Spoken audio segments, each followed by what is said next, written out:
આપણા માનનીય લોકપ્રિય ધારાસભ્ય શ્રી દિલ્હીમાં મોટી સંખ્યામાં તમામ ગામોના કાર્યકર્તાઓ આગેવાનો અને બૂથના પ્રમુખ અને અમારા ભારતીય જનતા પાર્ટીના તમામ ગામે ગામના આગેવાનો મોટી સંખ્યામાં જોડાયા છે. બાપુ દરેક ગામમાંથી સ્વાગત કરી રહ્યા છે.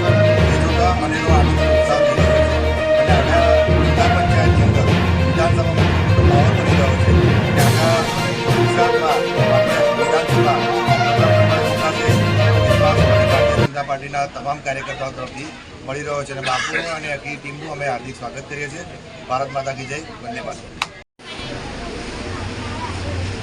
વાઘોડિયા વિધાનસભાની અંદર પેરણીના કાર્યક્રમમાં જરોદ જિલ્લા પંચાયતના માજી કારોબારી અધ્યક્ષ અને જિલ્લા પંચાયત સદસ્ય અને મારા ભાઈ શ્રી રાજુભાઈ પટેલ, તાલુકા સંગઠનના પ્રમુખ ભાઈ શ્રી સુરેશભાઈ, મહામંત્રી રમણભાઈ, તાલુકા પંચાયત સદસ્ય વનરાજસિંહ, દેવરાજસિંહ, અન્ય તમામ તાલુકા પંચાયતના સભ્યો, સંગઠનની ટીમ અને કાર્યકર્તાઓ ખૂબ મોટી સંખ્યામાં ગામે ગામ ભારતીય જનતા પાર્ટીના ઉમેદવાર તરીકે મારું અને અમારા તમામ ટીમનું ભવ્યથી ભવ્ય સ્વાગત કરી લોકોમાં એક અનેરો ઉત્સાહ છે અને અબકી બાર 400 પારના નારા સાથે દરેક ગામમાં ભવ્યથી ભવ્ય સ્વાગત થઈ રહ્યું છે અને ઐતિહાસિક લીડ લોકસભાના ઉમેદવાર હેમાંગભાઈ જોશી અને ધર્મેન્દ્રસિંહને આ વિધાનસભામાં અપાવશે એવો કાર્યકર્તાઓ જુસ્સો છે.